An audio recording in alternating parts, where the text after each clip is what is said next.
The Lost Kingdom of Everwood. 12-year-old Alice Carter loved exploring. She lived in a small village at the edge of the Everwood forest, a place filled with legends of lost kingdoms and hidden treasures. Her grandfather, an old storyteller, often spoke of a hidden kingdom buried deep in the forest, but no one had ever found it. One stormy evening, while exploring her grandfather's attic, Alice stumbled upon an old leather-bound book. As she flipped through the pages, a yellowed piece of paper slipped out. It was a map. Her heart raced. The map showed Everwood Forest, but in the middle, there was something no modern map had, a kingdom surrounded by high walls and shimmering towers. This must be the lost kingdom Grandpa always talked about, Alice whispered to herself.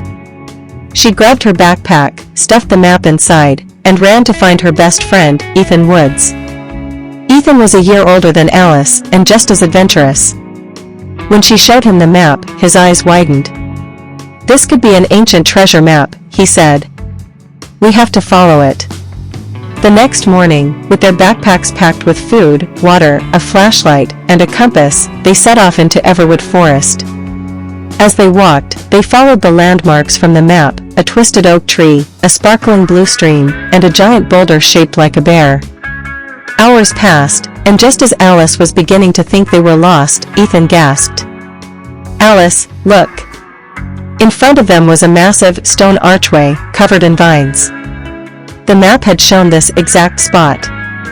"This is it," Alice whispered. She stepped forward, and suddenly, the ground rumbled beneath their feet. A gust of wind blew away the vines, revealing an inscription on the archway. "Only the brave may enter the kingdom of Everwood." Then, without warning, the stone arch split open, revealing a hidden staircase leading underground. Alice and Ethan exchanged excited glances. "Are you ready?" Ethan asked. Alice grinned. "Always." Together, they stepped inside. The staircase led them to a massive underground cavern, glowing with soft golden light. And there, right before their eyes, was a city frozen in time. Buildings made of white marble stood tall, covered in vines and moss. Stone bridges arched over crystal-clear rivers, and golden lanterns floated in the air like fireflies. "It's beautiful," Alice breathed. Suddenly, they heard a soft rustling sound. They turned and saw a small figure peeking from behind a pillar. It was a boy, about their age, dressed in an old-fashioned tunic and boots. When he realized he had been seen, he gasped and ran. "Wait!" Alice called, chasing after him. She and Ethan followed the boy through narrow alleys and across a bridge lined with stone lions. Finally, they caught up with him near a towering palace at the heart of the city. "Who are you?" Alice asked gently. The boy hesitated. Then, in a small voice, he said, "I'm Leo, the last prince of Everwood." Alice and Ethan gasped. Prince Leo led them into the palace, where they sat by a grand fountain with golden fish swimming inside. "My family ruled Everwood a long time ago," he explained. "But a terrible sorcerer placed a curse on the city. He turned everyone to stone, except for me." He pointed to the statues of men, women, and children scattered across the city. Their faces were frozen in expressions of surprise and fear. "My father, the king, hid me before the sorcerer could find me," Leo continued. "I've been alone ever since." Alice felt a lump in her throat. "That's awful.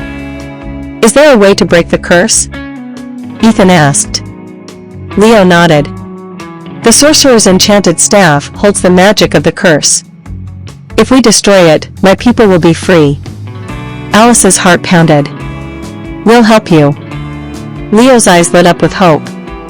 "The sorcerer's lair is at the Temple of Shadows, beyond the city." He pointed to a dark tunnel. "That's the only way in." Alice and Ethan took a deep breath.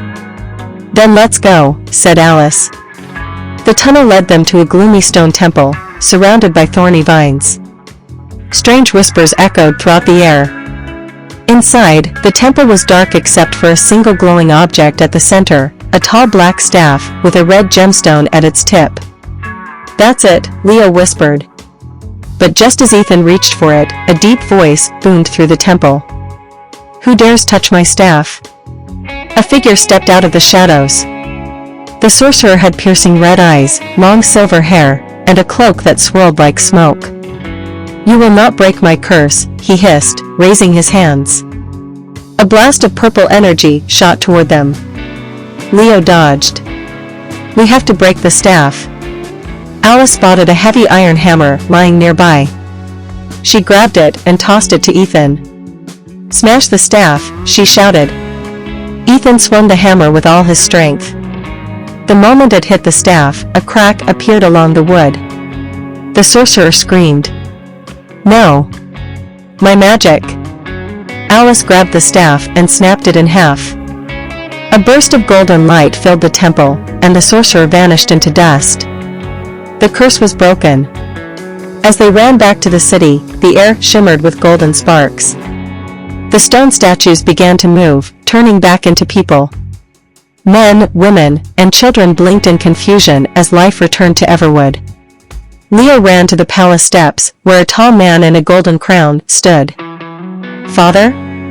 Leo whispered. The king smiled and pulled Leo into a hug. "You saved us, my son." The people of Everwood cheered. Alice and Ethan grinned at each other, knowing they had helped bring an entire kingdom back to life. That night, the kingdom celebrated with a feast under the stars. Leo stood on the palace steps and smiled at his new friends. "Alice, Ethan, you will always be welcome in Everwood."